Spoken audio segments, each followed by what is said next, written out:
Allez, on commence notre cours. Aujourd'hui, on doit faire un cours qui est relié à Pessar Sheni. Et c'est la Iloula de Rabbi Meir Balanès. Et il y a aussi un autre sadique qui est parti aujourd'hui. Voilà, je viens de l'apprendre. Il s'appelle Menachem Jacob Erez Ben Sarah. Voilà, ce cours c'est aussi pour l'élévation de l'âme de Yehuda, Gérard Ben Suzanne et Roger. Et Foua Shlema de Hubert Yehuda Ben Rachel Odette. Deborah Bat Sarah Refoua Shlema, René Chaim Ben Chana Refoua Shlema, voilà, tous les enfants d'Israël, également Batia Bat Anel qui soit en bonne santé, et aussi Chaya Moshka Bat Anel qui soit en bonne santé. Voilà, et tous les enfants d'Israël qui sont en bonne santé, voilà, il faut qu'on amène la Géoula, sinon on va tout s'y passer en réalité. Alors, pour ne pas tout s'y passer, il faut provoquer cette Géoula qu'on attend tellement. Et si on a perdu la première chance, tout l'état d'esprit de Pessar Sheni, c'est qu'on a toujours une seconde chance. Voilà. La seconde chance, c'est qu'on peut toujours se rattraper dans le fait que de toutes les manières, le Rabbi nous dit, la Géoula ne dépend que de Dieu, ne dépend que du Mashiach, elle ne dépend que de nous. Donc on va dire, ça dépend de tout le monde en réalité dans ce cas-là. De Dieu, c'est lui qui fixe de toutes les manières ce qui est. De nous, parce qu'il a décidé que nous devons avoir la sensation et la définition d'un libre arbitre, et du Mashiach, parce que le Mashiach aussi est celui qui provoque en lui cet état de Géoula qui se répand à tout le peuple juif, puisque c'est une âme générale. Vous voyez ? Donc en fait, tout est relié. Cette relation, elle est extrêmement profonde, complexe, mais c'est cette relation qui établit le dévoilement de la Géoula Mitzvah Vashlema. Vous voyez ? Et c'est vrai que si l'un des trois associés, comme pour apporter un enfant, il faut Av, M, Akadosh Baruch Hu, le père, la mère, Akadosh Baruch Hu. Chacun doit apporter quelque chose. Le père apporte la générosité, la mère apporte la rigueur. Du père va découler tout ce qui est blanc dans le corps. De la mère va découler ce qui est rouge. Et puis, Akadosh Baruch Hu va donner Ruach ou Neshama. Dieu va donner l'âme. En fait, on voit que ces éléments-là, ce sont les éléments qui nous retiennent dans la conjoncture d'un monde matériel. D'accord ?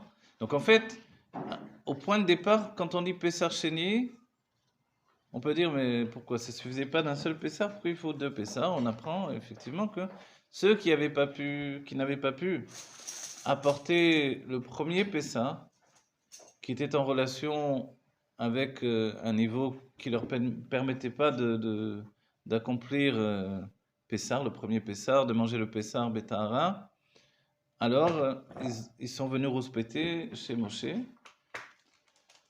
puisqu'ils transportaient les corps de Yosef et des Shvatim. Donc, à cause de ça, ils n'ont pas pu faire Pessar. A priori, ça a l'air d'un Onesh, tandis qu'ils sont occupés d'une mitzvah. Et c'est pour ça que Dieu, a priori, évidemment, ça a l'air b'diavad. Le Khatrila, c'est déjà l'intention divine, après coup et a priori après coup. Donc, Dieu avait déjà organisé qu'il y avait une seconde chance, et l'enseignement de la Chassidoute, c'est que de là, on apprend que il n'y a pas de situation perdue. On peut toujours recommencer, se recommencer, réussir là où on n'a pas réussi. Les échecs construisent la réussite, c'est important. Dans la psychologie, on le rapporte souvent. Les hommes d'affaires importants, ou les gens qui ont réussi dans leur vie, ou les artistes, etc., définissent tellement bien cette notion-là. Un échec construit une réussite. Et la réussite, en fait, elle va donner naissance à d'autres nouveaux échecs qui vont amener une réussite, etc. Mais dans n'importe quoi, dans tout ce que l'on fait, un échec, c'est rien du tout en vérité. Un échec, c'est juste essayer, recommencer, s'habituer. C'est pour ça qu'il y a un terme en hébreu qui s'appelle la Emouna, qui est à la fois relié à Ouman. Ouman, donc la Emouna, c'est la foi, et le Ouman, c'est l'artisan. Et il y a un terme donc en hébreu qui est leitamen. Leitamen, c'est il y a plusieurs sens. Voilà, s'exercer, mais c'est presque se familiariser. Vous voyez ? S'exercer à une chose. Donc c'est-à-dire que l'aïmouna doit être recommencée constamment. Et c'est là où on atteint un niveau profond qui s'appelle le bitachon dans la nefesh. Le bitachon, c'est d'être sûr qu'on va réussir. Malgré que peut-être que tout a défini que encore une fois, etc. Il semblerait que je ne suis pas prêt, et pourtant je sais que je vais réussir. Le simple fait que je suis sûr de réussir, je vais réussir. Et dans Chovat Alevavot, il est rapporté même que celui qui n'a peut-être pas le niveau, mais qui est sûr que Dieu va lui faire un miracle, le miracle va se réaliser. Ça, en fait, justement, c'est important. Ce n'est pas basé sur quoi que ce soit. C'est ça l'enseignement. Voilà. C'est-à-dire, il y a en lui un état de vérité, véracité, je sais pas quoi. Vous voyez? C'est une définition. Voilà, justement, sur rien. C'est pour ça qu'on a dit qu'il est voilà, orgueilleux, il n'a pas les niveaux. Toi, tu fais des avérotes tout le temps et maintenant tu demandes à Dieu un miracle. Oui? On voudrait savoir, le bitachon, c'est pas le fait d'accepter, l'acceptation de la réussite qui englobe peut-être aussi l'échec en même temps. Si vous prenez l'échec comme les tamen, comme on a dit, c'est-à-dire s'exercer comme des grands, des hommes peut-être politiques, je ne sais pas, mais en tout cas des hommes d'affaires connaissent ce sujet-là. Ça vient qu'ils ne vont pas réussir du premier coup une affaire. Ils recommencent, ils misent là, jusqu'à ce qu'ils réussissent. En attendant, se sont exercés. De la même manière, un artiste. Vous n'avez pas pensé qu'un artiste, il a réussi le premier coup Non, non, pas du tout. Quelquefois, on fait, je sais pas, 10 tableaux pour en réussir un. Vous voyez? Et ça, c'est. Mais c'est pas qu'on a manqué, on n'a pas la conscience qu'on a fait que manquer des tableaux. C'est qu'on est en train d'apprendre, vous voyez? Voilà, et l'artiste qui est habitué à ça, voilà, c'est vrai, c'est comme ça. Et ça, c'est très très important en fait. Du coup, l'aïmouna est implantée également dans le dernier état, le nouveau niveau, ça dit pas peut-être. Enfin, le niveau qui émerge de tout ça, et c'est le moment de réussite, c'est le bitachon. Le bitachon étant, on va le dire différemment, a ses sources dans l'aïmouna, dans le Keter, donc dans le Tanoug Eloki, le plaisir divin et la volonté divine, et il apparaît avec une puissance inégalée en fait. Vous voyez? Et quand on le saisit dans l'âme, on le dévoile, rien ne peut l'arrêter. Et s'il vient de l'émouna à soi et pas à Dieu, en fait, non. Alors, sous-entendu que le bitachon, s'il a ses sources dans ce qui est le plus caché dans l'âme, il ne vient pas se dévoiler forcément. Je suis très religieux, j'ai une soumission envers Dieu absolue, etc. Non.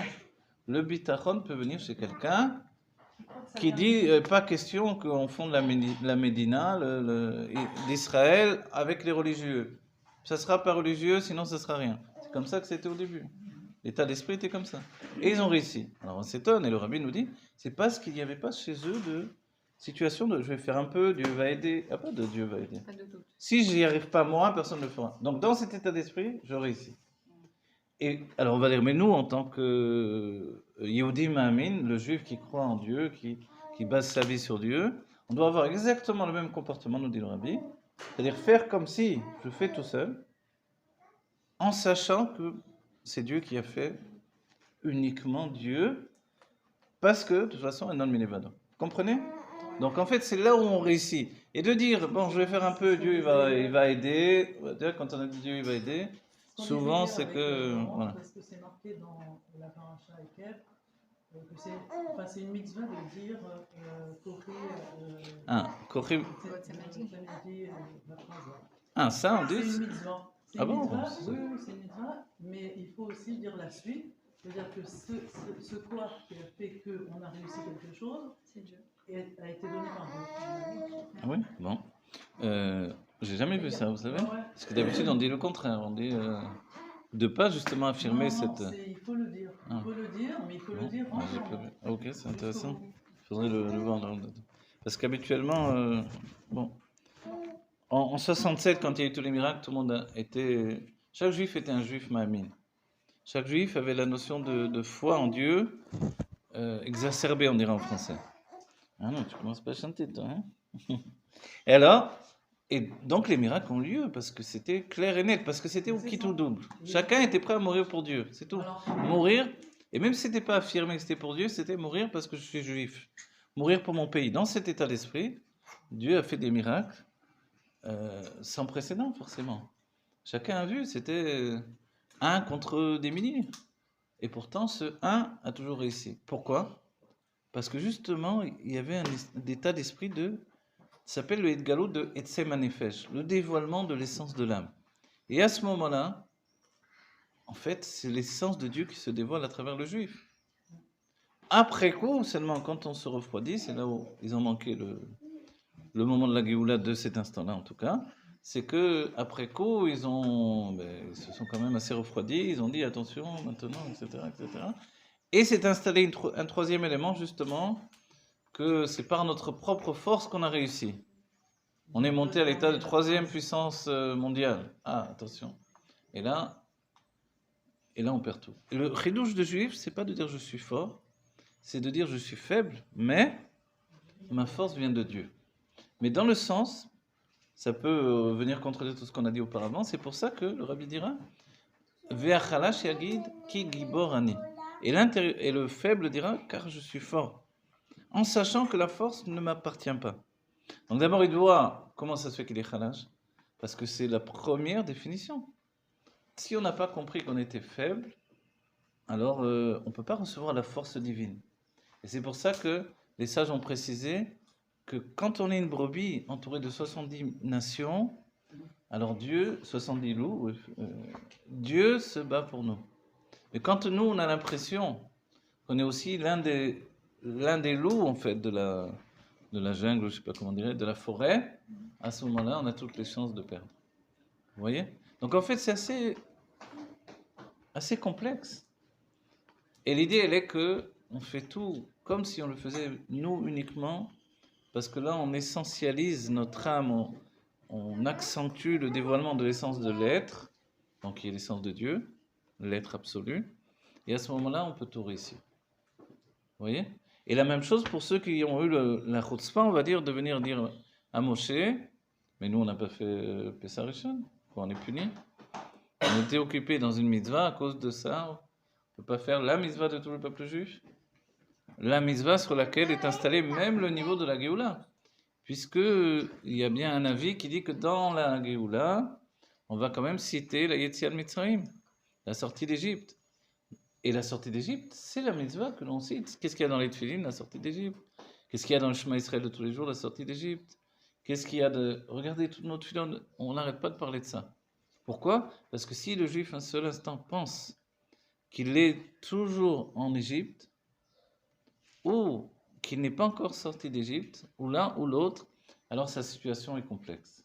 Vous voyez? Et en fait, il faut les deux à la fois. À la fois avoir la conscience qu'on est sorti d'Égypte, et que cette sortie est continuelle jusqu'à la Géoula Amitid Vashlema, et qu'à la fois, justement, on n'est pas encore sorti de l'Égypte, parce qu'on est dans le mouvement de la Yetziat. Vous voyez? Donc les deux réunis font que je deviens un juif libre. Libre de choisir mon enfermement. C'est ça la vraie situation du juif. Je choisis mon enfermement, c'est l'enfermement dans Torah et Mitzvot. C'est vrai que je n'ai pas toujours envie de le faire, mais il n'empêche, c'est ce que j'ai choisi, parce que ça me rend libre. Vous voyez? Et c'est assez complexe, c'est nos Sefarim, ça réunit des contraires, de dire à la fois je fais la volonté de Dieu, et à la fois, parce que je l'ai choisi de mon plein gré, et à la fois, je pourrais me plaindre même de ce que je fais. Madame, alors, si tu te plains, tu n'as pas envie. Si tu n'as pas envie, pourquoi tu le fais? Parce que tu as dit que tu étais libre de le faire. Ou non. Oui. En fait, il y a ce côté. Ouais. Si notre volonté est connectée, enfin, c'est la volonté de Dieu, à ce moment-là, il y a plein de faire. Alors, oui, c'est pour ça que Dieu a voulu un être humain. Et c'est tout l'enseignement de Moshe, de ce qu'on a vu, on l'a cité. C'est que l'idée de Moshe par rapport à Avot, qui était une Merkava, un véhicule de la volonté divine, c'est que Moshe, lui, met en avant une nouvelle définition, la personnalité d'un individu qui ne s'efface pas dans le service de Dieu. C'est-à-dire qu'il met à profit sa propre personnalité dans le service de Dieu. Et ça, c'est quelque chose de tout à fait nouveau dans l'histoire du judaïsme qui a précédé, c'est-à-dire dans l'histoire de la situation des Avot, qui était une Merkava. Une Merkava, c'est un véhicule. Donc à droite, à gauche, il n'a aucune intention de dévier de sa route. Ok. Bon, alors tout ça, c'est une introduction. Choisir son enfermement, ça me rend libre. Oui, alors qu'est-ce que ça veut dire ça? C'est-à-dire qu'a priori, tant qu'on n'est pas dans la Géoula Amitit Vachlema, il doit y avoir un choix qui se porte sur l'enfermement que l'on choisit. Choisir un certain enfermement. En fait, oui, le chidouche, c'est que l'avodat Hashem, c'est aussi un enfermement. Mais le travail, c'est de sortir de cet enfermement-là, d'accord? De l'enfermement de Torah et Mitzvot dans la Gdusha. Comment je sors de cet enfermement? En étant encore plus attaché à l'identité divine et à sa volonté. Je vais préciser. C'est-à-dire que on doit exiger de nous-mêmes, dans un certain sens, entre guillemets, personnellement, on doit trouver le moyen d'y arriver. On doit arriver à correspondre à la volonté de Dieu, exactement, qui veut que je fasse Torah et Mitzvot avec la conjoncture de ma personnalité. Je ne sais pas si vous arrivez à comprendre. C'est-à-dire que tant que je veux le faire parce qu'il veut, c'est une chose, mais ça ressemble à ce que le rabbi a dit. Quand vous dites An Matai c'est Bishvilat Tzivui, c'est parce que je l'ai dit. Oui. Donc, de le dire parce que moi je le dis de moi-même, j'aurais dit autre chose, j'aurais pas dit ça. Oui. Donc en fait, là le truc il est la même chose. Faire Torah et Mitzvot parce que Dieu l'a demandé, c'est un niveau. Mais parce que finalement je suis avec Dieu d'une même entente dans l'idée que c'est ce qu'il faut faire, je sais. Donc c'est ça ce que je choisis. Malgré qu'une part de moi-même n'a pas du tout envie de le faire. Et que je ne nie pas le fait qu'une part de moi-même n'a pas du tout envie de le faire. Vous voyez? C'est comme Moshe qui va accepter de délivrer le peuple juif, ou le rabbi qui accepte d'être rabbi, ou le rabbi Rachab. Mais en fait, il ne veut pas du tout. On va dire, ne nous dis pas, c'est honteux, tu veux pas. Non, je ne sais pas. Quoi, le peuple juif il est en train de souffrir, toi tu étais chez. Par exemple, Moshe, tu étais chez Pharaon, ok. Après, oui, tu es la belle vie. On va te dire, vas-y, délivre le peuple juif, tu viens de découvrir qu'il est dans la souffrance, il était temps, et tu veux pas les délivrer. Ah ben dis-moi. Je sais pas, Dieu leur aurait dit, viens, je vais prendre quelqu'un d'autre qui est intéressé de délivrer ses frères. C'est-à-dire, toi, tu n'en as rien à faire, alors, bravo. Oui, on peut se dire, pourquoi ils ont pris celui-là? En fait, Moshe, c'est pas qu'il ne veut pas. C'est qu'il a cette sensation qu'il y a une part de Moshe qui ne veut pas. Alors on va dire, ne nous dis pas. Il y a dans les Mefarshim, il y a un moment où le Rashi dit, je ne sais pas. Il dit, il y a un passage qui dit, je ne sais pas pourquoi il est écrit ça. Et il y a, c'était le Ra'avad qui contredit, non, oui, je crois que non, ça c'était avec le Rambam, mais il y a un Mefarsh, je me rappelle, j'ai vu, il dit, mais si tu ne sais pas, pourquoi tu le dis? Il dit, si tu ne sais pas, ne dis pas que tu ne sais pas. Dis rien, passe. Et en fait, le Rabbi nous explique que non, le Rashi a besoin de nous dire, je ne sais pas, c'est... Quand le Rabbi nous explique, ou qu'il nous dise je ne sais pas, c'est de la Torah au même niveau. Vous voyez? Donc quand on dit que Moshe il a refusé, etc., qu'est-ce que j'apprends de là? Voilà. J'apprends qu'en réalité, Dieu ne vient pas effacer le peuple juif, ce n'est pas un peuple d'automates qui marche dans les. Voilà, je sais pas quoi, les morts vivants qui marchent avec Dieu. Non. C'est qu'on fait exactement ce que Dieu veut, tout en ne voulant pas. Comme Moshe exactement. Mais pourquoi je ne veux pas? Parce que c'est pas en vérité la vraie situation de Géoula Amitit Vachlema. La Géoula Amitit Vachlema, c'est que je n'ai aucune contrainte, pas du tout. Vous voyez? Donc en fait, à la fois on est sorti d'Égypte, et à la fois on vient de sortir d'Égypte, et à la fois on n'est pas encore sorti d'Égypte, complètement. Vous voyez? Puisqu'on est en train de sortir d'Égypte, c'est qu'on n'est pas sorti d'Égypte. Quand vous retrouvez à la mer, mais c'était quand même en Égypte par exemple. Vous voyez? De faire en bitoul, alors c'est pas un niveau. De faire en bitoul, c'est un niveau, et il y a un niveau encore plus élevé. Voilà. C'est-à-dire que le bitoul, c'est de soumettre son âme animale, mais le mal qui est dans l'âme animale n'est pas transformé. La permission de dire, tu sais mon âme animale, je te comprends. Voilà, tu n'as pas envie, et je ne vais pas dire que, voilà, je ne vais pas te faire du, je sais pas comment dire, voilà, un lavage de cerveau. Non, je comprends que tu ne veuilles pas. Parce qu'en réalité, la source de l'âme animale est encore plus élevée et elle désire la Géoula Amitit Vachlema et pas autre chose. Ah, c'est pour ça qu'elle ne veut pas faire Torah Mitzvot? En vérité, c'est pour ça, bien sûr. Elle ne veut pas s'enfermer, elle ne veut pas d'un enfermement quel qu'il soit. C'est pour ça que dans la Géoula, les mitzvot disparaissent, les fêtes disparaissent. On va dire, mais attends, est-ce que c'est vraiment tout disparaît? On dit non, ça disparaît. Alors pourquoi tu me dis ça? Parce qu'il y a un tel éclat de la Géoula que, voilà, c'est comme l'Avdi, quand je lasse mes lacets, que je mets les tefilines, ça va être du même niveau de facilité, on va dire. Vous voyez? Et en réalité, un juif, c'est bien, on va dire, mais attends, tu compares le lacet avec les tefilines? En fait, oui, pour un juif qui fait le Shulchan Aruch, il sait bien que d'abord, il met la chaussure du côté droit, après il met la chaussure du côté gauche, il lasse d'abord les chaussures du côté gauche, et après il lasse les chaussures du côté droit. Ah, donc c'est-à-dire que ça aussi, c'est d'Avodat Hashem. C'est le Shulchan Aruch. En fait, le juif n'a pas de commencement et de fin. Et pour aboutir à cette situation où j'accepte l'autre qui est en moi, pour être quelqu'un qui élève toute ma personnalité, c'est vraiment en fait de la Havat Israël qui commence avec moi. Comprenez? C'est la sensation d'être un. Voilà, la sensation d'être Qu'il y a pas de un. dualité. Voilà, cette dualité qui n'a pas de lieu d'être, elle existe comme un mouvement de l'âme en fait. Un mouvement pour se libérer. Pour arriver Vous voyez, si vous avez attrapé un animal, vous verrez que tant qu'il peut, il va essayer de se libérer. L'âme animale, elle est comme ça. Vous l'avez attrapée, vous l'avez enchaînée, il n'empêche qu'elle se libère. Elle essaye sans arrêt de se libérer. Comment? Elle rouspète, elle est fatiguée, elle en a marre. Ouais. Parce que sa source est plus élevée que tous ces niveaux d'enfermement et que elle, du moment qu'on lui dit il y a un simsoum, il y a un endroit où les mondes sont enfermés, non, je veux pas de ça. Je veux, c'est ce que dira l'Admour Azaken, je te veux toi uniquement. Comment elle accepte? Comment elle veut après? Ah, parce qu'elle veut toi. Elle veut Dieu. Et en réalité, quand notre travail, c'est de lui faire comprendre, pour accéder à ce niveau de Geoula Mitzvah Shlema, on doit travailler avec Torah et Mitzvot. Parce que c'est le meilleur moyen de relier la Elokut avec la réalité, le meilleur moyen de transformer la Gola pour en faire donc la réalité dans laquelle on vit, qui est l'exil a priori, pour en faire un réceptacle pour le dévoilement du Aleph. Et c'est le Grand Malchut de cette semaine d'ailleurs. Donc en fait, ça c'est très important. D'accord? Et de là, on comprend mieux finalement. On comprend mieux de voir que les Rébim, quelquefois, se plaignaient. Le Tzemach Tzedek se plaignait, le Baal Shem Tov s'est plaint. Ouais. De quoi il se plaignait? Oui, il se plaignait des fois. Des fois, le Tzemach Tzedek disait, mais j'en peux plus. J'en peux plus de Chassidim, j'en peux plus de tout le monde. On va dire, mais attends, personne t'a obligé. En fait, il y a une part en lui qui ne veut qu'une seule chose, c'est être avec Dieu, c'est tout. Ouais. On a vu Baba Salé aussi, il se plaignait. Et puis, des gens, je ne sais pas ce qu'ils me veulent. Qu'est-ce qu'ils veulent de moi? Hein?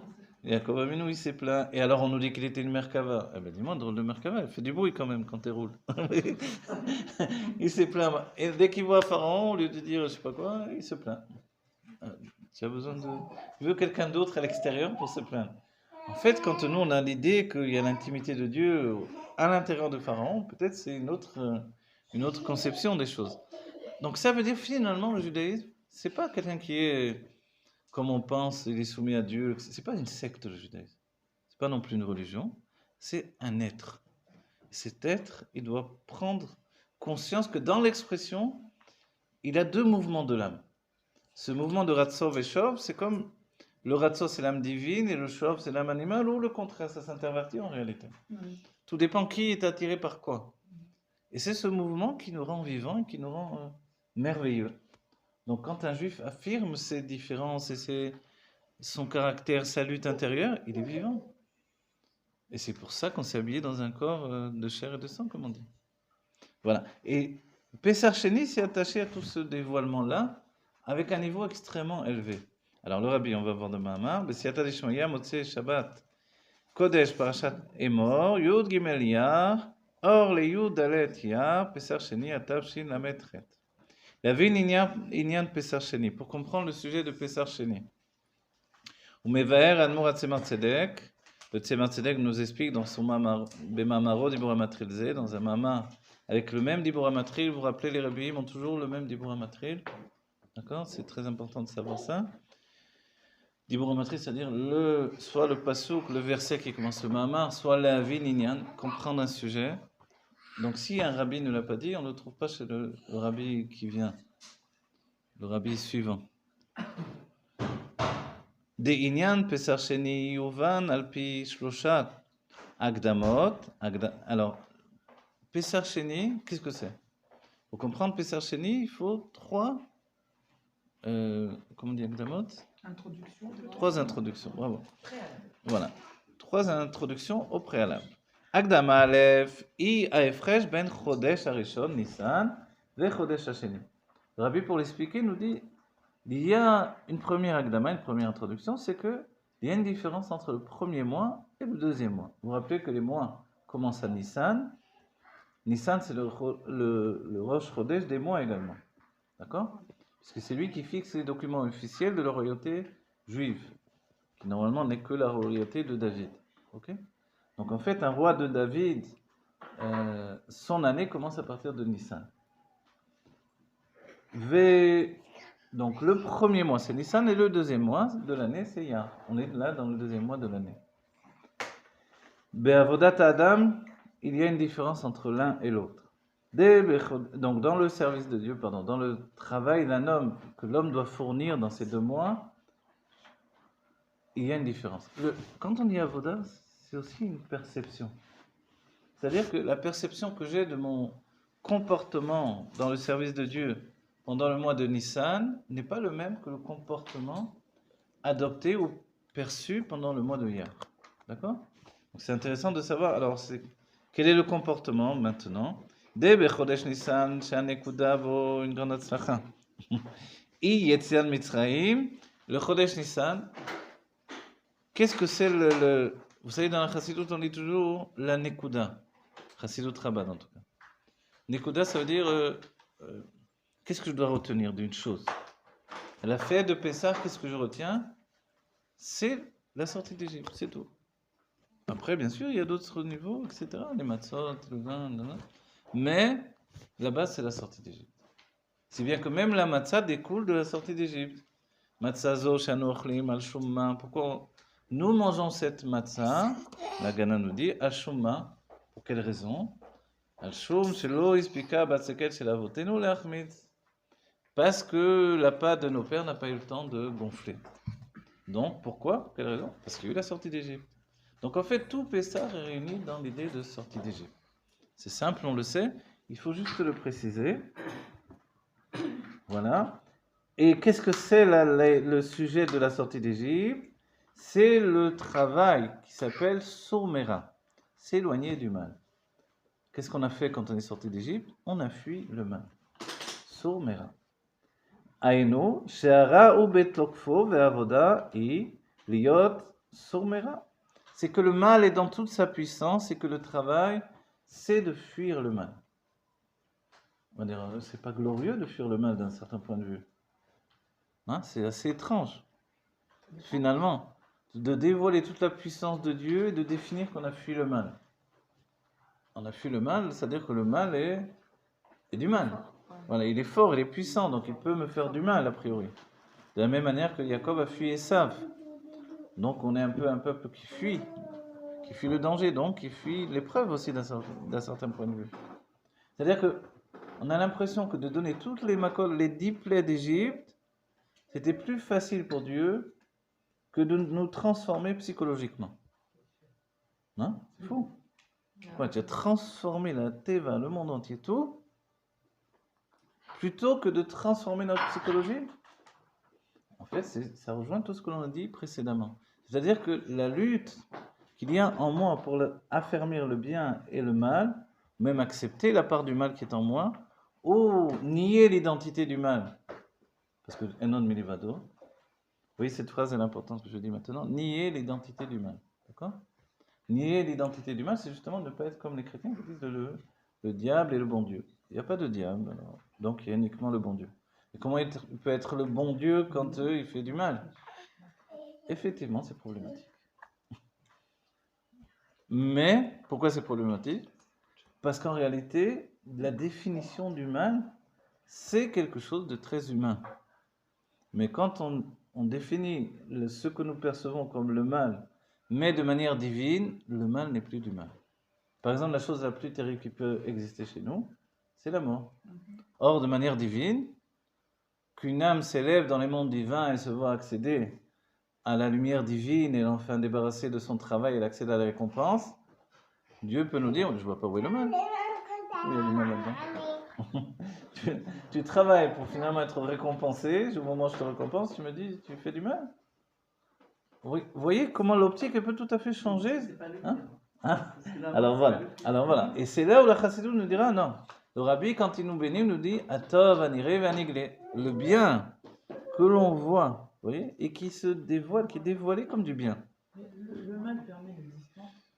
Le mal, alors le Baal Shem Tov dira Ara ou Kisi Latov. Le mal est un escabeau pour le bien. C'est pour ça que notre âme animale a été conçue pour être un escabeau pour l'âme divine. Comme, et l'exemple type, c'est Mordechai à Yehudi qui, pour monter sur le cheval que lui apporte Aman, dit mais je suis fatigué, je jeûne depuis 3 jours. Et toi, tu m'apportes un cheval, je crois que j'ai la force de monter un cheval. Alors Aman lui dit mais le roi t'a dit de monter un cheval, tu dois faire ce que le roi te dit, il veut t'honorer. Ça devrait être moi, mais bon, puisque c'est toi. Alors monte déjà. Et dit alors baisse-toi, je vais monter sur ton dos pour monter sur le cheval. Et il s'est baissé. Et Mordechai a mis les pieds sur Aman, il a bien écrasé la tête en passage. Il est monté sur le cheval. Et l'enseignement est concret. Le mal est un escabeau pour le bien. Vous voyez? Et en fait, toute notre vie, c'est ça. Ça permet la création. Voilà. En fait, il permet le mouvement. Le mouvement qui n'est autre que le mouvement de vie. C'est le côté fini. En fait, le mal n'existe pas. C'est pour ça qu'il y a une définition, le Rav Gizbourg la rapporte souvent dans ses cours, Miléal ou Miléra, en araméen. Miléal, ce qui est en haut, Miléra, ce qui est en bas. Donc, ce qui est le ra, le mal, c'est juste ce qui est en bas, en fait. Donc, en fait, c'est suffisamment obscur pour qu'on le définisse comme du mal, mais c'est du mal parce qu'on n'a pas d'autre définition, c'est tout. Vous voyez? Mais en réalité, c'est juste un dévoilement différent de Elokut. Du moment qu'on a dit que Enon Melevado et que tout est Dieu. Donc ça, c'est un dévoilement différent de Elokut que je ne connaissais pas. N'oubliez pas que c'est Yaakov Avinu qui a demandé la maladie pour se préparer au monde spirituel. Alors ce jour-là, on peut prendre une machine à remonter le temps, on va l'attraper avant qu'il ouvre sa bouche.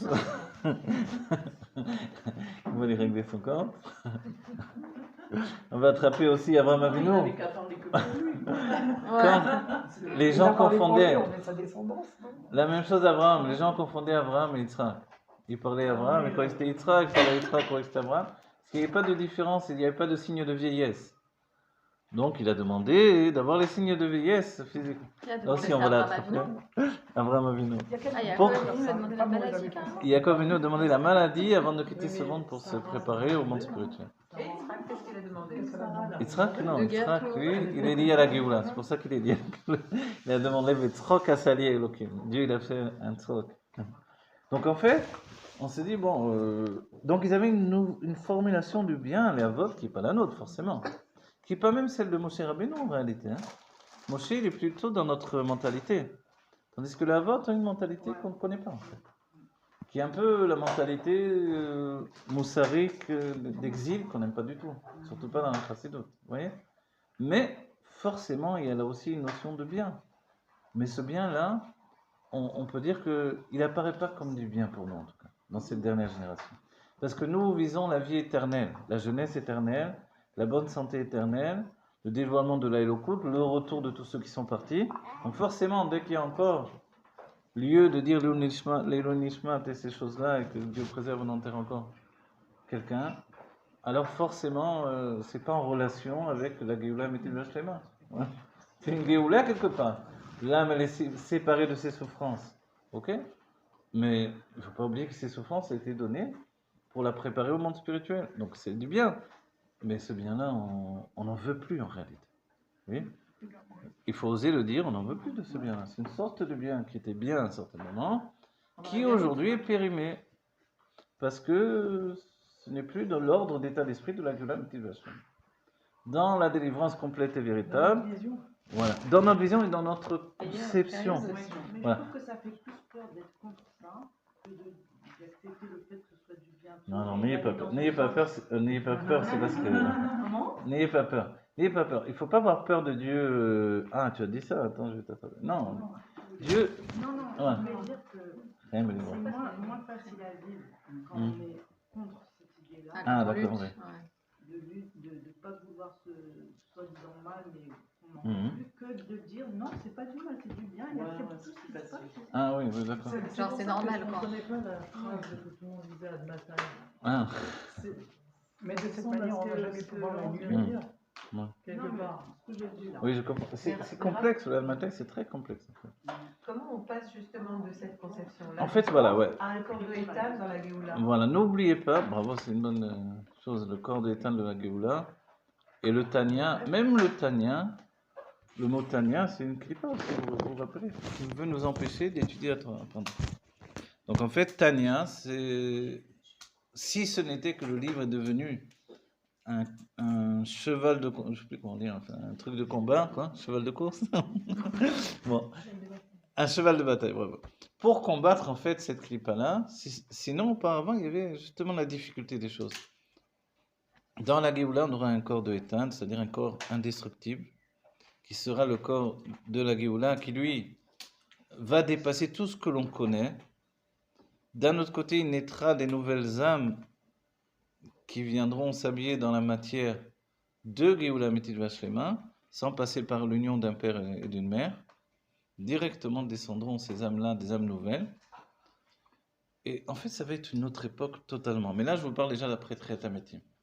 Après la résurrection des morts, on entame cette situation mystérieuse. À la fois, d'abord, premièrement, on va dire comme ça, regardez. Imot HaMashiach, les jours du Mashiach, Triat Hametim, la résurrection des morts. Et après Triat Hametim.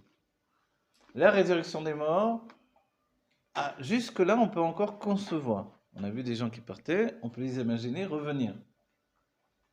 C'est pas le retour des morts vivants, parce que les films, ça nous fait un peu penser ça, mais au contraire, c'est une grande joie. C'est pas lugubre, c'est pas triste, c'est la joie.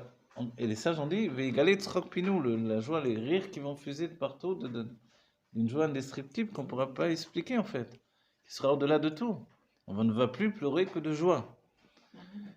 Jusque-là, on peut concevoir. Après Triat Hametim, ce qui va passer dans les changements de tout ce qui existe, c'est quelque chose qui nécessite un cerveau de Géoula et des yeux de Géoula et un esprit de Géoula. Amitid Vashlema. Pas de Géoula intermédiaire comme on est dans les jours du Mashiach aujourd'hui, mais la Géoula Amitid Vashlema. C'est bien qu'après, on ne sait plus. Vous voyez?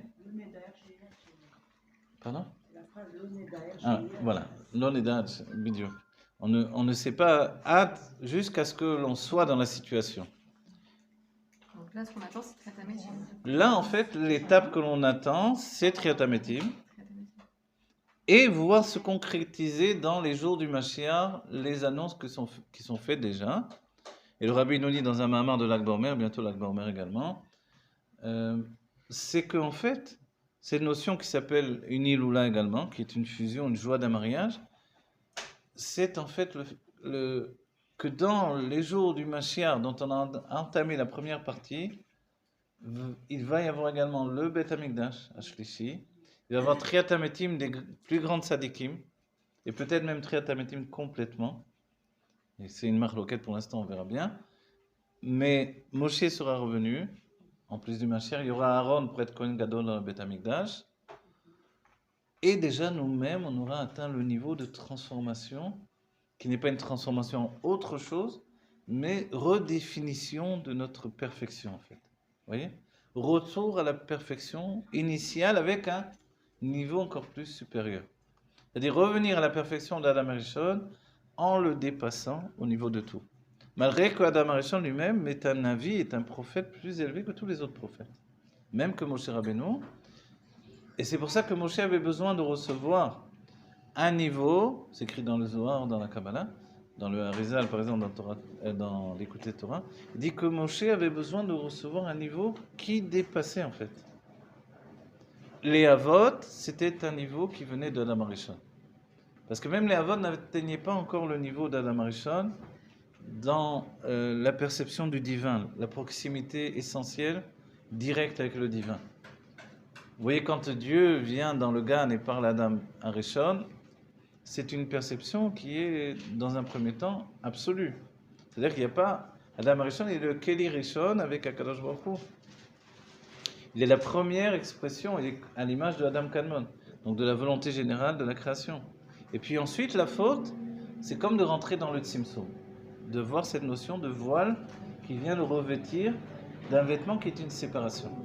Donc le chidouche de Moshe, pour atteindre le niveau qu'il doit avoir pour libérer le peuple juif et nous préparer à la Géoula Amitית V'Ashlema, c'est atteindre le niveau de Adam Arishon également.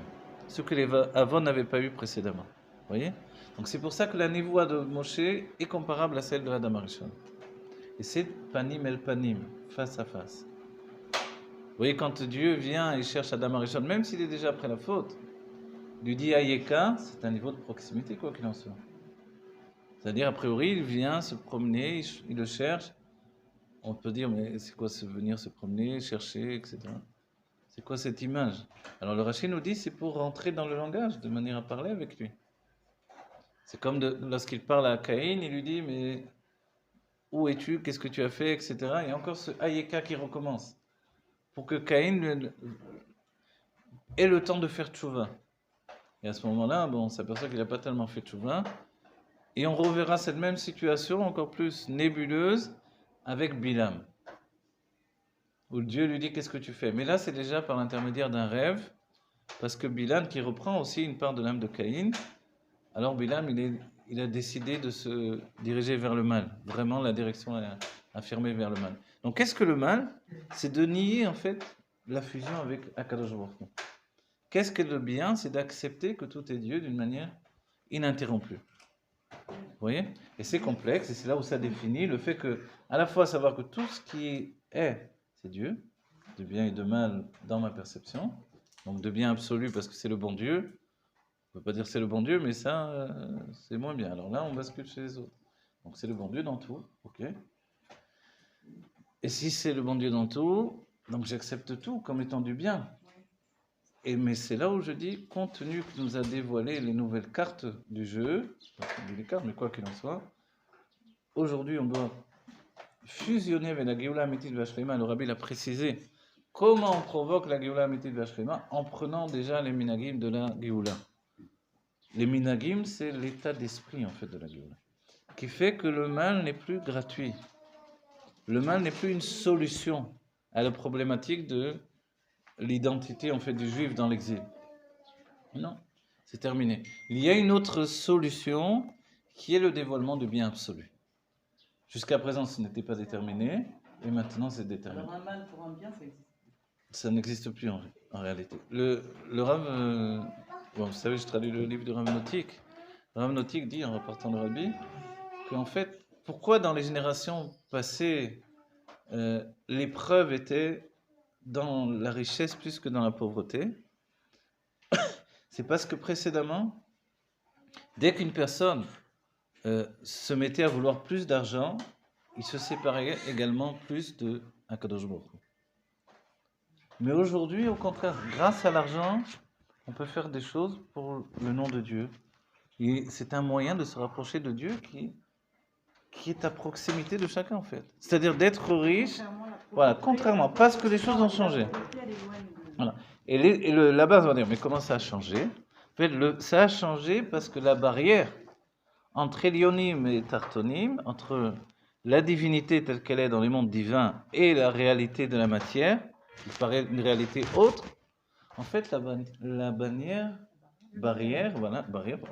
a été enlevée. Et c'est ça tout le chidouche de Rabbi Meir Mashiach. C'est de nous dire, le temps est venu de considérer que cette barrière qui auparavant était une barrière qui semblait indestructible, aujourd'hui elle a été enlevée. Donc c'est pas parce que je suis riche que je suis un Baal Yetzer Hara et que chaque fois que je vais gagner de l'argent, je vais me séparer de Dieu. C'est vrai que ça pouvait être comme ça auparavant, maintenant c'est terminé. Vous voyez? Parce que la matière n'est plus une dualité, ce n'est plus une problématique. Et aussi, il n'y a plus, ça va être sur le compte d'autre chose comme avant. Exactement. Avant, effectivement, vous avez raison, avant on avait assez peur dans l'idée, et les rabbis m'ont répondu sur ce point-là. Le rabbi, grâce à Dieu, a abordé tous les sujets de peur qu'on les utilise contre nous-mêmes, en fait. Excusez-moi. C'est le sujet, effectivement, qui a 3 clés qui ont été données. Et a priori, les 3 clés n'ont pas été accordées à tout le monde. Si bien qu'on pensait, et c'est les enseignements de Rabbi, que 2 clés seulement ont été accordées. La clé de la bonne santé, la clé des enfants et la clé de la parnassa. A priori, ces 3 clés, quand on dit qu'il n'y en a que 2, c'est-à-dire qu'il faut toujours qu'il y en ait une au dépend d'une autre. Sous-entendu, il y a même des histoires, on a vu dans le passé, où quelqu'un a été très riche, mais il devait voilà, sans enfant. Alors, on a vu ouvertement, clairement, des histoires de la chassidoute, on va dire. On lui dit, tu dois choisir entre ton argent et avoir un enfant. Quand la personne est capable de dire, bon, je choisis d'avoir un enfant, au détriment de sa fortune, ça se fait effectivement. Mais le rabbi a dit, mais on a vu chez les Nessim, chez les Rebbiim, que ce n'était pas toujours comme ça. Et que, en fait, il détenait, depuis le Baal Shem Tov, c'est clair et net, il détenait les 3 clés. Et que ce n'était pas toujours l'un au détriment de l'autre. Et il y a une histoire que l'on connaît, ou pas, une histoire à l'époque du Rabbi Moarash, où pendant l'Idvadot, un chassid a demandé d'être béni pour avoir des enfants, et puis il avait accueilli tout le monde, il avait fait une grande Idvadot, et je crois même que l'histoire, elle dit, si je ne m'embrouille pas avec une autre histoire, quoi qu'il en soit, que la maîtresse de maison lui a demandé encore d'apporter de la nourriture pour la Idvadot ou de l'alcool. Elle a dit, je donne à une condition, que vous nous bénissiez maintenant immédiatement, pour que l'on ait un enfant. Alors ils l'ont béni, apporte, on te bénit, etc. Les chassidim l'ont béni, et ensuite le chassid est passé chez le Rabbi Morash, qui, en lui racontant l'histoire, et le Rabbi Morash est resté un moment silencieux, il a dit, écoute, je vais te dire la vérité, c'était en fait chez toi à choisir ou la bonne santé, ou d'avoir un enfant. Alors le chassid a dit, et alors maintenant? Et le Rabbi Morash a ri, il a rigolé, il a dit, mais les chassidim, ils n'en savaient rien de ça. Et il dit, alors qu'est-ce qui va se passer? Il dit, maintenant les chassidim, ils ont tranché, c'est fini. Donc en fait, vous voyez, il y a chez les chassidim le fait de, on n'est pas obligé de tous savoir les secrets de Dieu. Ce qu'on veut, c'est un dévoilement de bien. Donc quand on est gozer du bien, ça peut se faire effectivement. Vous voyez? Et de ce fait-là, le Rabbi Morash, lui, quand il accepte, il signe que c'est comme ça. Ça, c'est très important. L'histoire, on a l'impression qu'il dit, bon, vous avez fait ça s'est passé sans moi, ok, je ne vais pas aller contre vous. C'est pas ça l'histoire. L'histoire, c'est que le Rabbi Moarash, le seul moment où il a réfléchi, c'est le moment où il vient signer lui aussi. Il vient signer, les chassidim ont choisi, je suis avec eux. Je les couvre dans tout ce qu'ils disent. Donc il n'y a aucune raison que la personne, que Dieu préserve, souffre de quoi que ce soit, parce qu'elle va avoir un enfant. Maintenant, c'est signé, c'est fait. Voilà. Et ça nous détermine ce que le Rabbi a dit. Les Rebbiim ont dévoilé plus d'une fois qu'ils avaient les 3 cartes, les 3 clés dans la main, c'est-à-dire qu'une personne peut être à la fois riche, en bonne santé et avoir grâce à Dieu des enfants. Voilà. Et on le souhaite à chacun immédiatement, que ce soit pour chacun d'entre nous, les Chaim et les Brachas. Comment est-ce qu'on peut traduire en français cette notion de Hitva Adut? Moi, à chaque fois, j'entends ce Réunion mot et je... Alors, ces réunions chassidiques, les Hitvaed en hébreu, Voilà, tout ça, ça s'utilise dans l'hébreu moderne pour une réunion de travail, ils disent aussi Hitvaadut. C'est un rassemblement? Un rassemblement. Ouais, un rassemblement. Il y a le mot Hitvaadut, il y a le mot Vadaout peut-être. C'est-à-dire, viens vraiment, ne fais pas que tu viens et tu viens pas. Oui, ça. Et une Vadaout, la même chose. Vous pouvez venir et puis vous n'avez pas la tête à ça. C'est la notion d'être en conscience de quelque chose? Voilà, c'est la notion de réunir des consciences. En fait. Bravo, si vous dites comme ça, c'est ça, c'est essentiel. C'est les mindfulness, Voilà. c'est être en conscience de quelque chose. Être en conscience que ce rassemblement en lui-même, c'est, on va dire, comme une réussite déjà. Voilà. C'est-à-dire que là, il y a une Hitvaadut, cette Hitvaadut en soi, elle est une réussite. Une réussite au-delà de ce qu'on peut y faire. Oui? Donc on va dire, mais et il y a même des histoires où on a demandé au Rabbi, mais il parle en yiddish, je ne comprends rien. Le Rabbi a dit, mais il y a de la nourriture. Oui, alors vas-y, mange la nourriture. Quand tu as mangé la nourriture, tu as fait pénétrer les paroles et tout est rentré en toi. Voilà. Alors voilà, le Rabbi nous dit donc, qu'est-ce qui se passe avec le mois de Nissan? Malgré tout, maintenant, c'est vrai que quand on lit ça, on a vu aussi d'autres enseignements différents du Rabbi sur l'explication.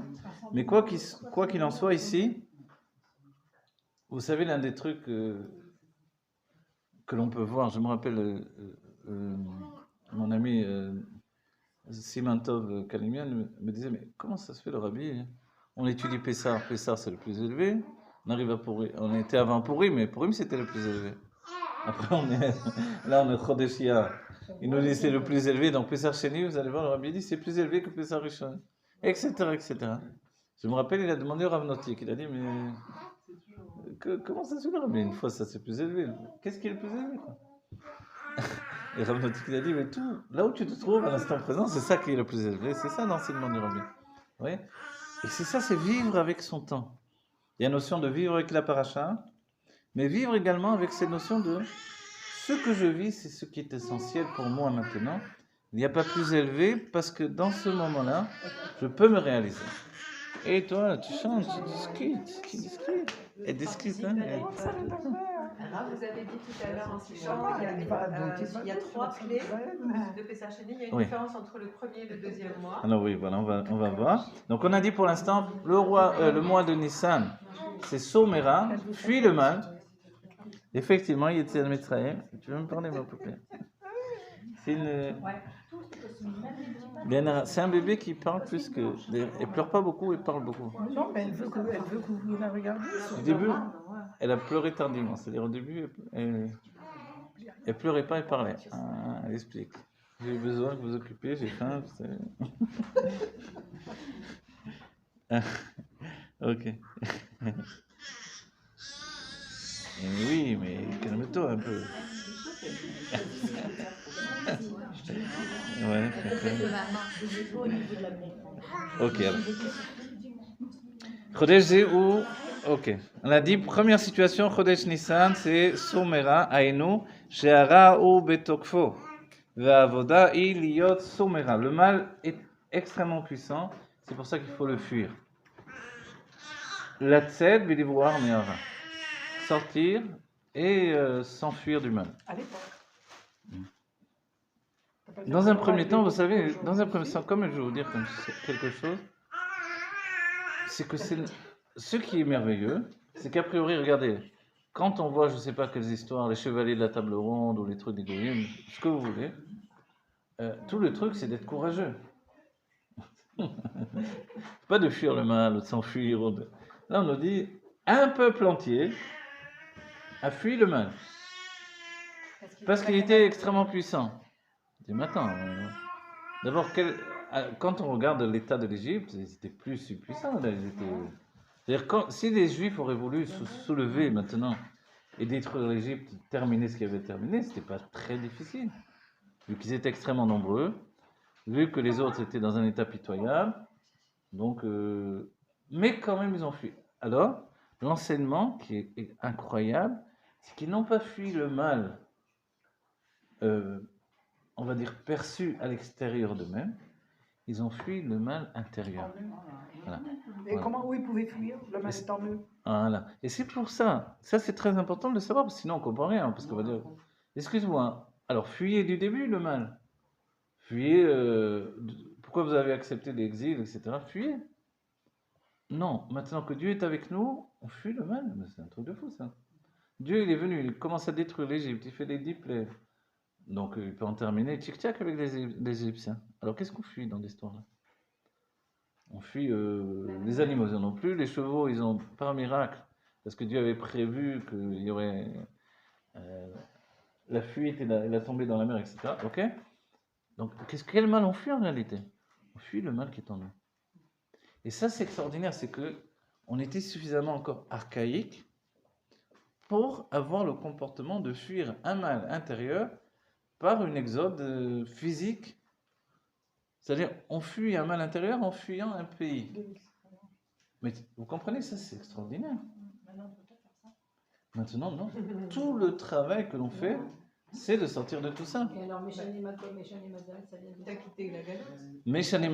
Méchané Makol, Méchané Mazal, ça vient de ça dans l'état d'esprit où c'est encore attribué à un endroit, attribué à une situation, attribué. Vous voyez? Et c'est pour ça que se rendre compte du bien que l'on a et vouloir mieux, c'est meilleur que de dire Méchané Makol, Méchané Mazal. Vous voyez? C'est pour ça qu'on ne fuit pas aujourd'hui. Voilà. L'idée, elle est qu'effectivement, on doit arrêter de fuir, de se fuir. Voilà. Parce que là, à nouveau, si vous vous dites, bon, quel mal ils ont fui? Ils ont fui leur propre mal. Et ça rejoint également l'identité de Moshe dans tout ça. Parce que quand même, on n'en parle pas trop, mais c'est quand même mystérieux. Quand même, Moshe, pendant presque 40 ans, il est resté vivant à côté des Juifs, en étant complètement en dehors de leur souffrance. Il n'a rien cherché à faire, il n'a rien... Comment ça se fait? C'est quoi cette... Oui? C'est obligatoire. Voilà. En fait, il se passe dans Moshe une situation qui est de s'englober dans une notion de bien qui est absolue, peu importe où il se trouve. Il se trouve dans la maison de Pharaon, avec des idoles de tous les côtés, des fous furieux, des gens moitié nus, je ne sais pas tout ce qu'il y avait autour, des abominations d'Égypte, puisqu'il est appelé le pays de l'abomination, en fait, la nudité de la terre. Avec tout ça, Moshe, il était dans du bien absolu. Donc en fait, le mal qui a frappé le peuple juif, c'est un mal qui est une sorte de mal intérieur qui a été transporté depuis les géants du début du monde, ce qui a entraîné le déluge, et ensuite la tour de Babel, c'est ce que disent les livres de Kabbalah, et ensuite la situation de l'Égypte. Donc Moshe, lui, il ne s'assimile pas avec ce mal-là. Il ne le connaît pas, il ne veut pas le rencontrer. Quand Dieu lui dit « va sauver les enfants d'Israël, va les sortir d'Égypte », la situation de Moshe, en fait, elle vise l'idée de mais comment sortir le mal qui est en eux. Et Dieu lui parle d'un autre exil, c'est en fait que Dieu dit mais non, le mal c'est un dessein divin. C'est ce que je veux, cette perception du mal va aider à construire en fait l'humanité jusqu'à la fin des temps. Donc en fait, le peuple juif est un moyen de construire une humanité qui doit aboutir à une sorte de sagesse intérieure. L'humanité doit tirer des conclusions, doit arrêter d'être, comme on le voit encore malheureusement, barbare. Et il y a un tri qui doit se faire dans la pensée humaine. Et le peuple juif, c'est le vecteur de toute cette évolution humaine, en fait. Le fait que Moshe n'avait pas le mal en lui fait que les Bnei Israël ont pu réparer ce mal qui est en eux. Ils n'ont pas pu pour l'instant. C'est ça le secret de la faute du veau d'or, n'oubliez pas. Il n'y a pas eu faute du veau d'or comme ça. Le veau d'or... Non, mais je veux dire, parce que Moshe ne peut pas connaître le mal puisqu'il n'existe pas en lui. Exactement. C'est pour ça qu'il ne le reconnaît pas. C'est pour ça qu'il dit je ne peux pas leur parler, j'ai rien à leur dire. Oui, mais de ce fait, parce qu'il n'a pas cette perception du mal. Donc il ne connaît pas non plus le mal que supporte le peuple juif en Égypte. Justement, bravo, vous avez raison. C'est pour ça, parce que Moshe était Moufdal, séparé de cette situation-là. Alors il pouvait les libérer. Parce qu'on est encore à l'état d'esprit d'un prisonnier ne peut pas se libérer de lui-même. Donc ni Aaron, ni personne ne peut délivrer le peuple juif, si ce n'est l'intermédiaire qui est Mechaber Kadosh Baruch Hu avec l'identité humaine, c'est Moshe Rabbeinu. Mais Moshe ne veut pas parce qu'il ne se reconnaît pas, il ne sait pas. On verra par la suite, jusqu'au moment où le peuple juif va demander de la viande en plein désert, etc. Donc de faire à la hache. Moshe ne se reconnaît pas du tout. Parce que pour lui, c'est le mal. Le mal chez Moshe, c'est une bassesse. Une bassesse d'esprit, une lutte dans une réalité de séparation. Et Moshe ne sait pas ce que c'est d'être séparé de Dieu. C'est pour ça que dans la maison de Pharaon, il n'était pas du tout séparé de Dieu. Donc il ne vivait pas du tout l'exil de l'Égypte, il n'a jamais vécu Minechatrila. Et c'est ça Moshe Rabbeinu. De la même manière que notre rabbi aujourd'hui, en fait, ou comme on le dit sur Rabbi Meir, vous savez, dans les Reshimot, le rabbi rapporte que Rabbi Meir, en fait, s'appelait Néron au départ. Il est de la famille royale de César. Néron dit César, donc de César de Rome. Donc. Et il était lui-même appelé à devenir un grand de la noblesse, je ne vais pas dire italienne à l'époque, c'était donc de César, etc. Et puis il a été envoyé en Israël pour être l'un de ceux qui entraînent la destruction de Jérusalem. Et en chemin, il s'est dit, mais pourquoi ça doit venir par moi? Si ça doit se faire, ça doit pas venir par moi. Moi, je ne veux pas être associé à ça.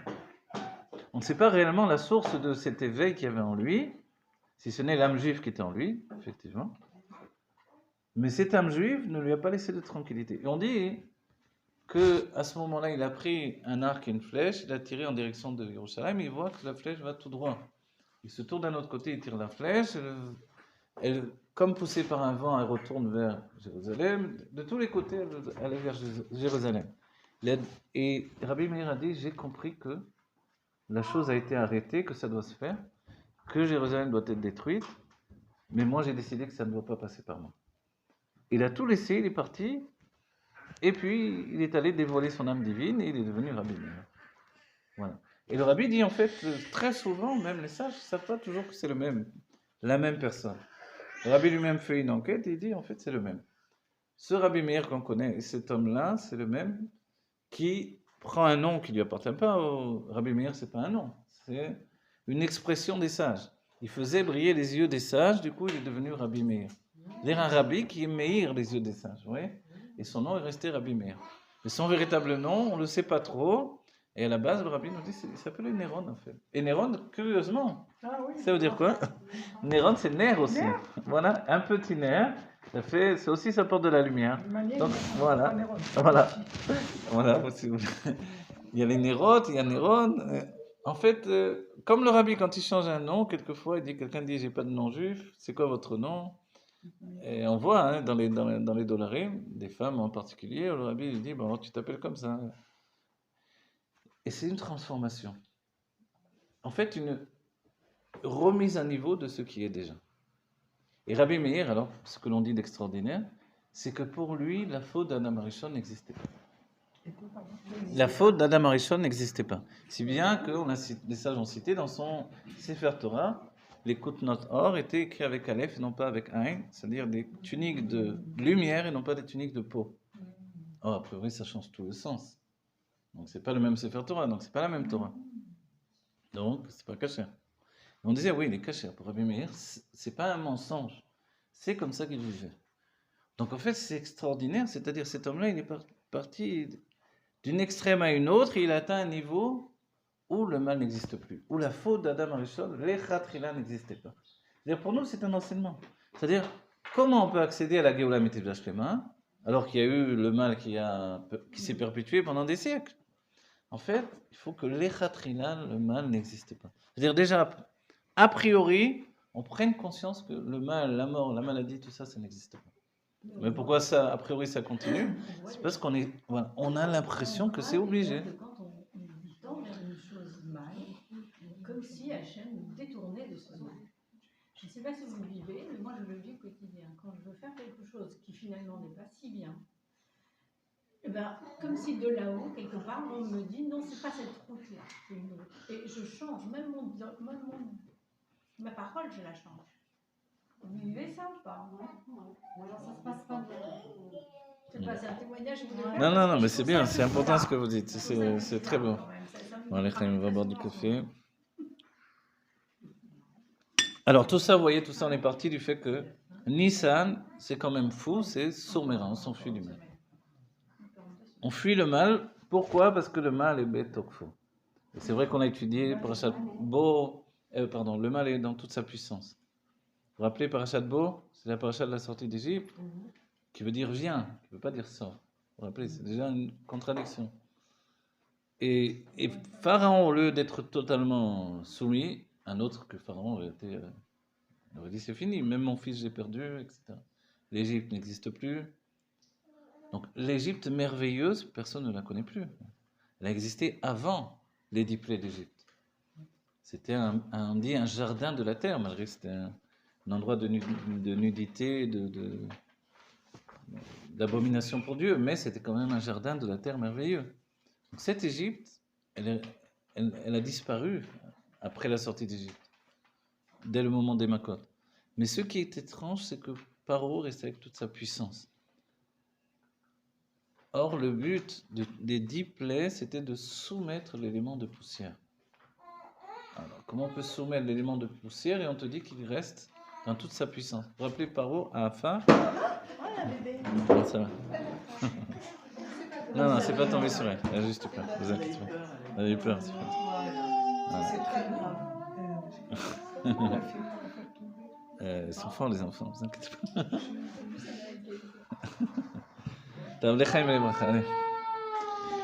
Ok, alors voilà, alors on va dire ok. Donc tout ça, le rabbi nous dit, pardon, je ne l'ai pas dit, c'est le sujet de ce qui s'appelle L'Etzet ou le Velivroar Me'ara s'appelle Itkafia. Vous vous rappelez Itkafia, on a parlé dans le Tanya. Oui, c'est Itkafia en fait. Alors, a priori, on va dire, hein, c'est curieux parce qu'on peut dire, Itkafia, c'est soumettre le mal, c'est pas fuir le mal. Mais en fait, ça veut dire, hein. Alors, Itkafia, c'est soumettre, vous voyez, je fais. Kofef, l'Itkofef, c'est se baisser. Vous voyez, quand vous avez deux combattants, il y en a un qui lui fait une clé de hutte, de judo. Il lui fait une clé et une clé de judo, quoi. Il le coince, ça s'appelle Itkafia.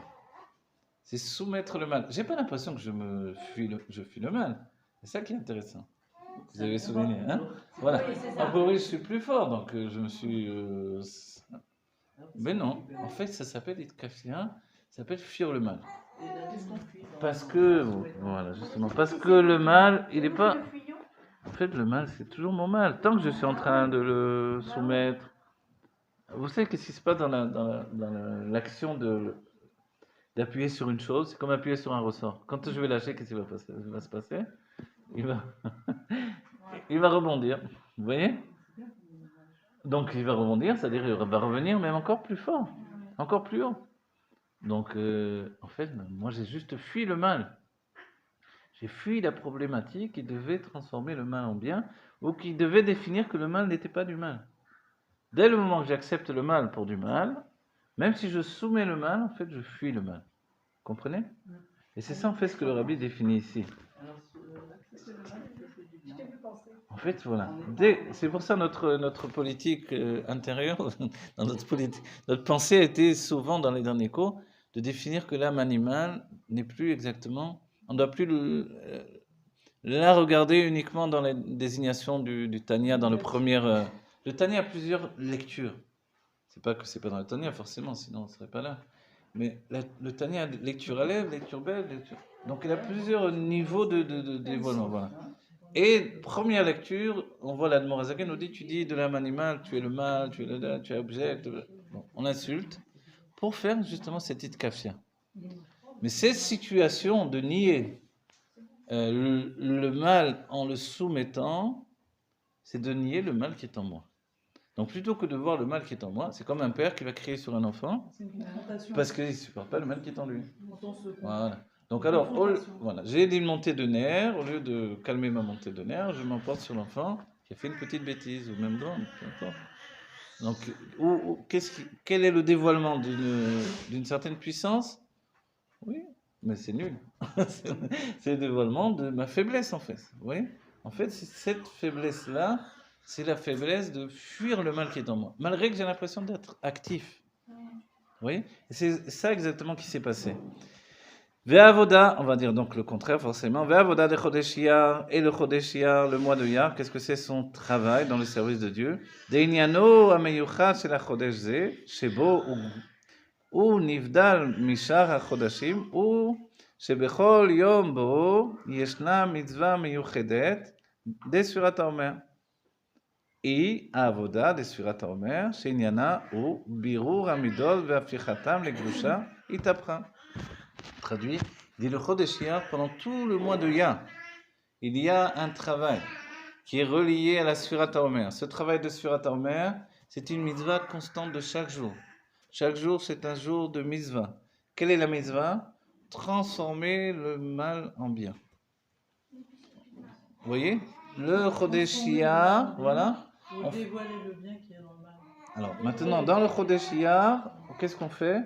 Justement, on dévoile que chaque sphira a sa source, chaque sphira de Nefesh Abahamit, d'âme animale, a sa source dans la Kedusha, et le fait de la pointer du doigt, de la relier à sa source dans la Kedusha, on opère une transformation dans la perception, c'est-à-dire de ramener les choses à sa source, on dévoile le bien qui est dans toutes les étapes. Donc chaque jour, c'est un jour de transformation.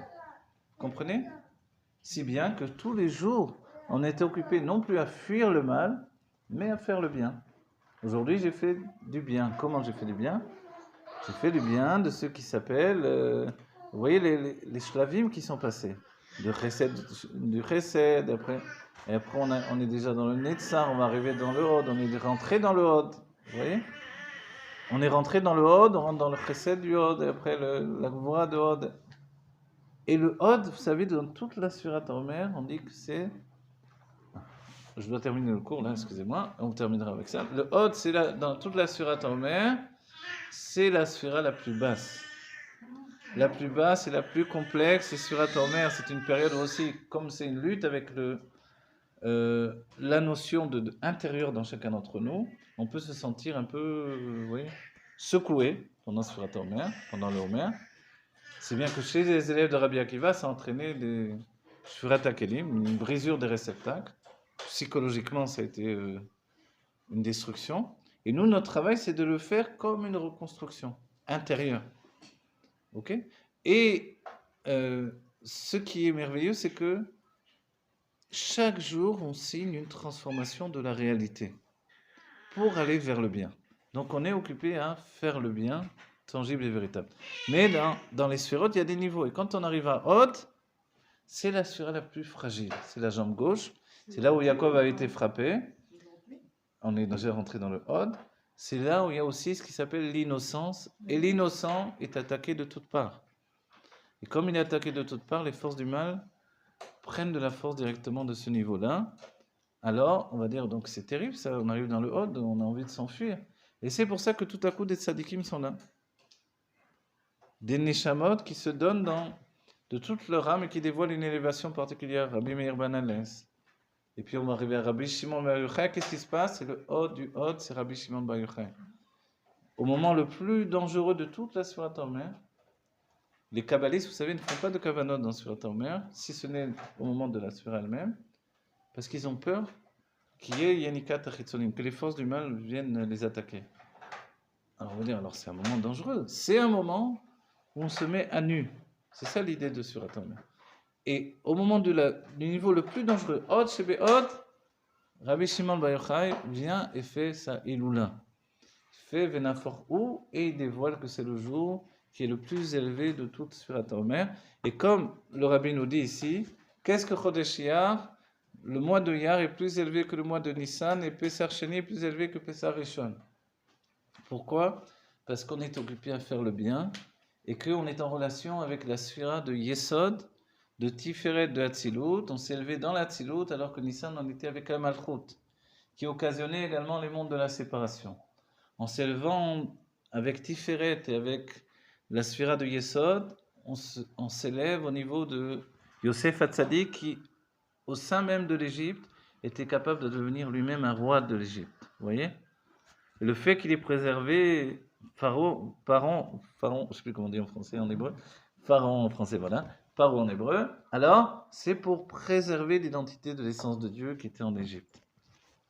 Et qui était une préparation au niveau que Moshe allait aborder. Voilà, on est le sroud de vivre tout ce que l'on vient de dire.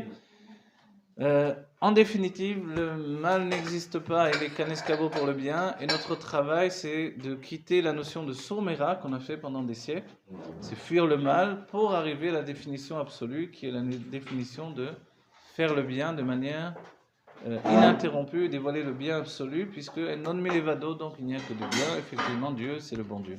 Lechaim levracha, beteva tov leitiv, d'une nature bonne, il veut faire le bien. Voilà, en acceptant que le mal c'est du bien, le mal qui est en nous, c'est-à-dire dès ce moment-là, il devient un serviteur de Dieu.